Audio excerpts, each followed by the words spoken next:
Hello, you beautiful light-filled souls. Daniel Lovett here. It's a warm day in Wisconsin. I'm here at a park. My son is doing some baseball practice over there. I'm going to be going over there to watch his game here in a minute. But I had a few minutes and a good signal, I suspect. They said just showing me a lot of bars in my reception here. I wanted to capture something. I was just jotting down ideas for chapters for my next book, The Mystic One, Part 2. I'm not sure about the subtitle on that one. But what I'd like to share with you is, first of all, God speaks to us all the time. God speaks to us, as he says in Joel chapter 2, when he pours out his Spirit on all flesh. All flesh. That means he's speaking to everyone. God's Spirit is ministering to everyone. There's no one left out in his administration of his Spirit, poured out onto all flesh. Wanted to make that abundantly clear. And then in that passage it says, and old men will dream dreams, or I can't remember which one sees dreams or which one sees visions. Well, guess what? I must be a mix of the two, because I've been blessed to have experienced and do experience both the visions and the dreams. This is one way God speaks to us, because heaven communicates through metaphor primarily. So that's pretty exciting. So dreams are a metaphor, and I'd like to share one of those with you, if you give me a moment.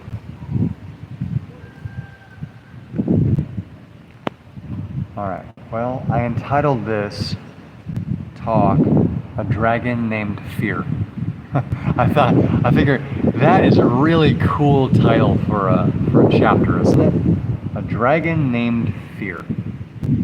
And hello, I see somebody made a comment here. So, a dragon named Fear. I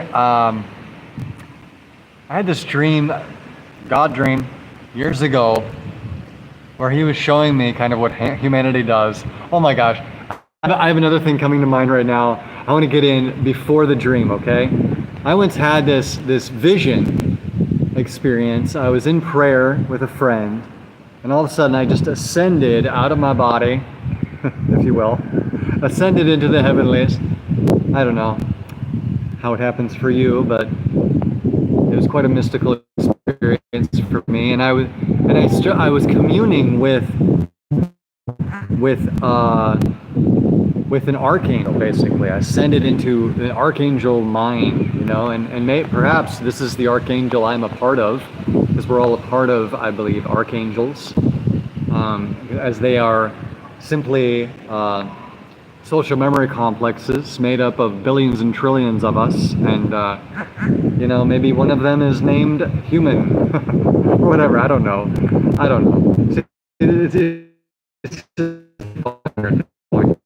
I ascended into the mind of this archangel, and he was looking down at humanity, talking with another archangel, and saying, look at that. And he was laughing so hard, this archangel was, as he's looking down at humanity and seeing them like toddlers.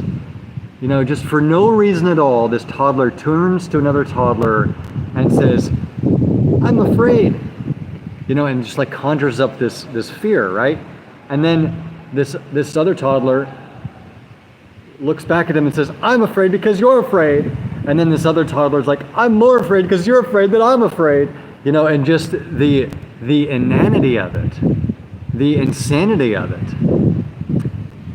What the angels found it so hilarious. Hello, Cindy. It's good to see you. All right. Thank you for joining. I'm talking about an experience I had just in an ascended experience in prayer, just experiencing the angels' mirth over the hilarity of how we as humans are like toddlers working ourselves up into a frenzy, being afraid. Now, perhaps that, of course, they're not on our level. It's a pretty low level to be at. Like, why would they ever bother to descend to such a low level to understand what it is for us to be afraid? They can't understand being afraid. From their perspective, it's funny to them. They're like, oh my gosh, what are they doing? So here's the dream I had coming to it. So in my dream, I'm walking with my wife, and we see this tiny little dragon, a tiny little dragon, just scampering about on the ground. And all of a sudden, she grew afraid. She just had this fearful feeling regarding the dragon, and we visibly watched the dragon grow as it fed on that fear. It just became bigger, and then we're more afraid, and so it grew bigger, and then it's just it's big enough to where it's causing mischief or whatever. We perceive it to be causing mischief. It's causing mischief. Okay, truth be told, it's causing mischief. I'm trying to play it off like it's some little innocent thing, right? Well, it started out that way, but pretty soon it's causing mischief, and it's the size of a German Shepherd at this point. And then other people start to get involved, and we're like trying to kill this thing. It gets as large as a German Shepherd, and we manage to kill it. We sever its head, and we bury it in a barrel of sand. We just put it in the barrel, and just bury it in sand in this barrel. Okay? And the head was separated, a little bit. And so years pass, and then my wife, she's like, do you remember that dragon? And just when she said it, all of a sudden, this fear come over us, and I see what's happening inside the barrel to the dragon, the size of a German Shepherd at this point. The dragon's head just starts just gravitating towards its body, reconnects, bursts out of the barrel, and it's just causing a ruckus, causing mischief. And every time people are reacting in fear, the dragon grows.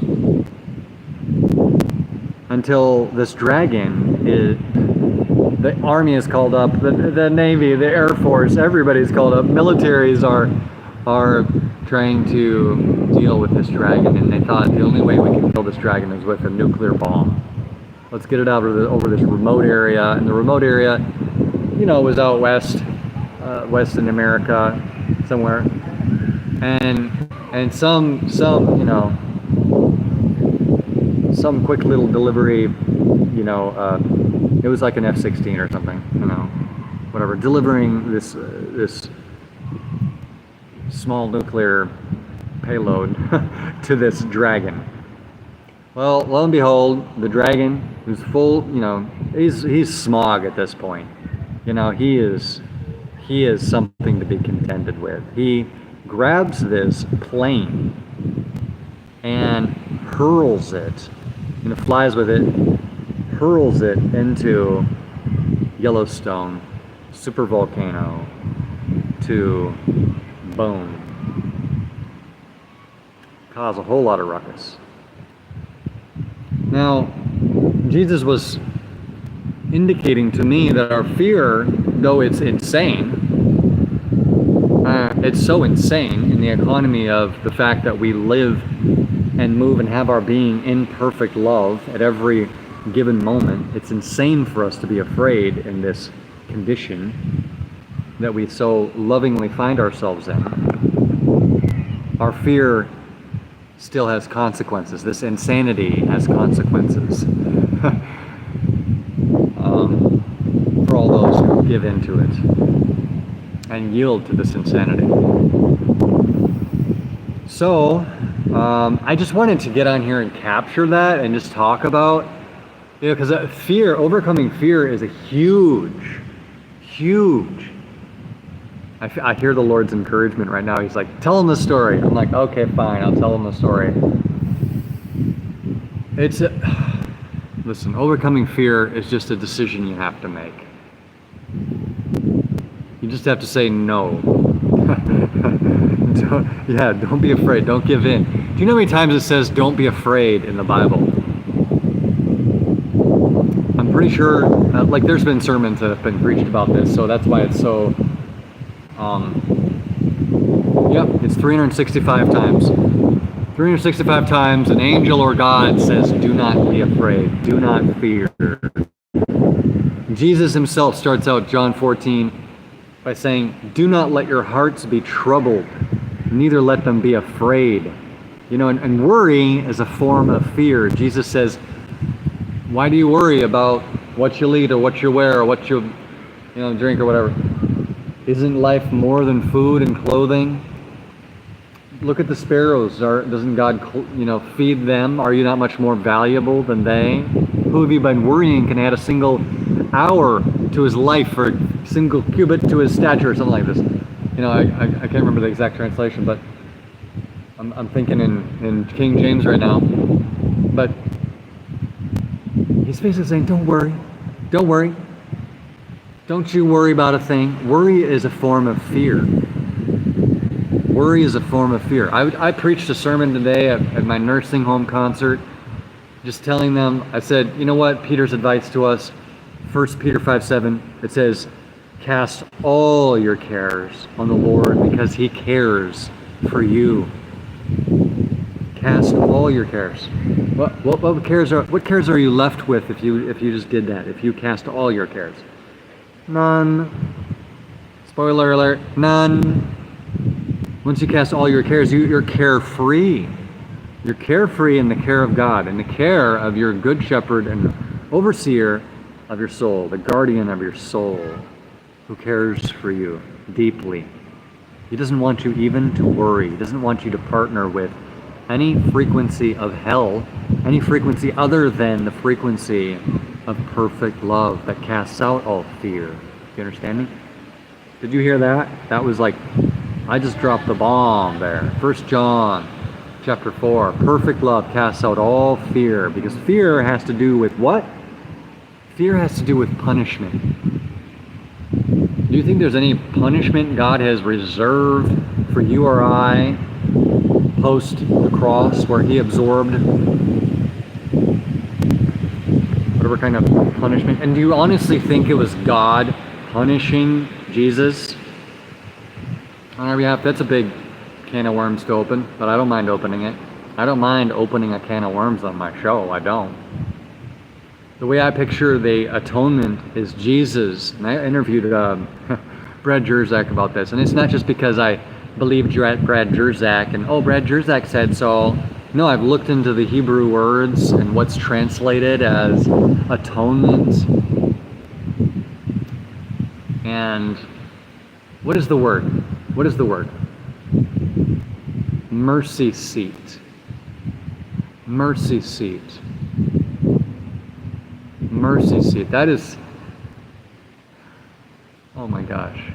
So the cross was Jesus taking all of our wrath upon himself. And we're part of God, so yeah, it was the wrath of God. It was the wrath of God. It was the wrath of us, because we're part of God. There's nothing that isn't. God is all and living in you all, as the scripture says. You know?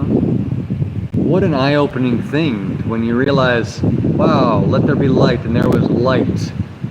And then God separated the light from the darkness. He provided a contrast.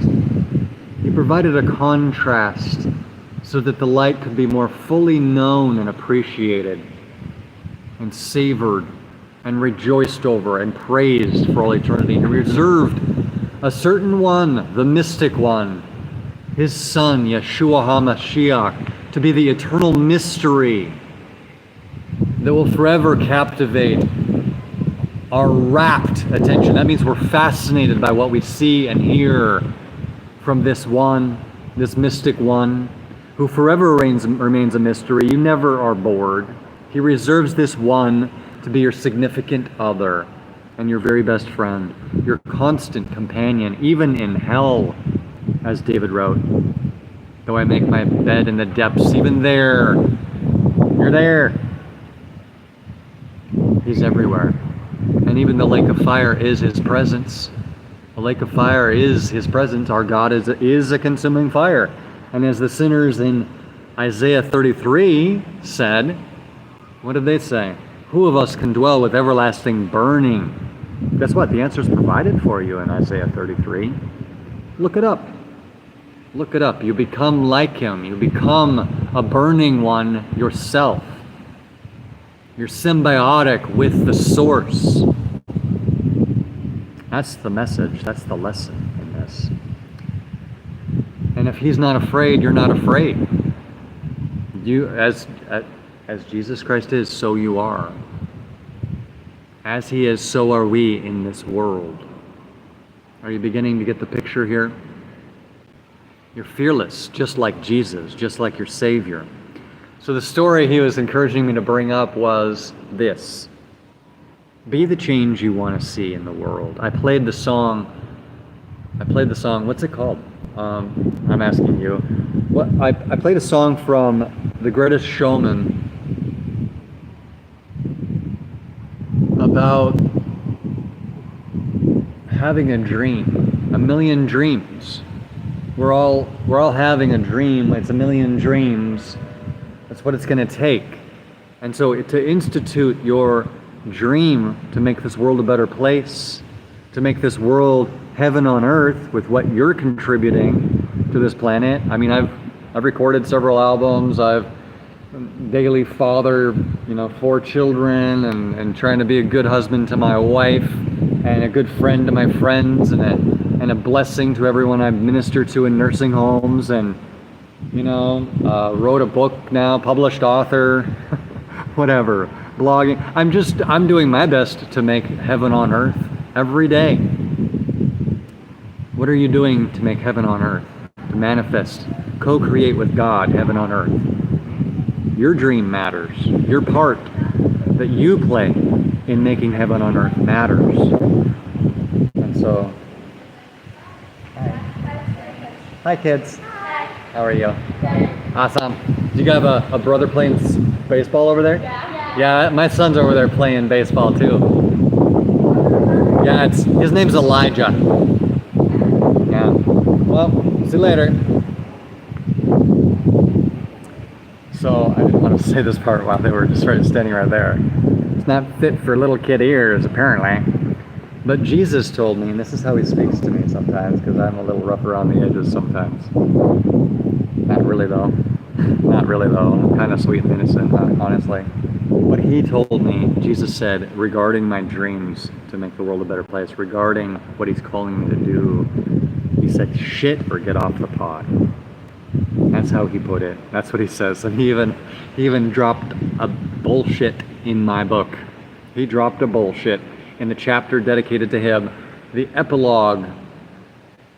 The epilogue by Yeshua, the director. And I only released the director's cut, although I don't say so. I don't say director's cut because there's nothing other than the director's cut. As far as the Mystic One, Volume 1. Experience the mystery of Christ. Enjoy a relationship with God. That's my message. And that's what the book's about. You can have a free download in the description below, okay? If you haven't picked up that yet, just put in your email and boom, click on that little link and it'll open up, save it to your computer, whatever, read it at your leisure. Unfortunately, that copy right now has a few spelling typos. I said friend instead of friends in one instance. Can you believe it? How embarrassing for me. I must be so embarrassed. I am so embarrassed. I'm so embarrassed. I'm like, no, there's a typo in my book. You can download the typoed version below, or you can wait 5 hours and get one that doesn't have a typo. Because I'm going to upload a new copy immediately to spare myself the embarrassment. So, thank you so much for listening, and I pray your day is blessed. I'm going to end with a blessing from Leonard Nimoy. Okay, he is in heaven right now, and he wants to pass along this message. The Lord bless you and keep you. the Lord make his face to shine upon you, be gracious to you. Lord, turn his face towards you and give you his peace. I know I messed up the words there a little bit. Got a little out of order. There's supposed to be a gracious where there was something else, but whatever. Got the gist across. And this symbolizes El Shaddai, the mighty breasted one, our Mama God. And we are suckling at his breasts. The Odes of Solomon talk about it several times. If you want to check that out, it's on my channel. Please do. Please do. It is a love letter from Jesus. It's a prophetic book, probably from the 1st century, perhaps even by the Apostle John himself. I wouldn't put it past Jesus to allow John to do this. So, close with one last thing, since fear is the topic here. And worry is a form of fear. In Philippians 4, Paul writes, he says, don't worry about anything. Don't worry about anything. Don't you worry about a thing. Now they're going to put an ad on my video because I sung 5 seconds of that. But don't worry about anything. But in everything, with prayer and petition, let your requests be made known to God. With what? It says, with thanksgiving. With thanksgiving. With gratitude. With gratitude. I like to say with gratitude. Let your requests be made known to God with gratitude. And then, what? The peace of God, God's peace, will guard your hearts and your minds in Christ Jesus. All right? So, there you go. That's the offer on the table. Jesus offers a fearless existence. Do you want it?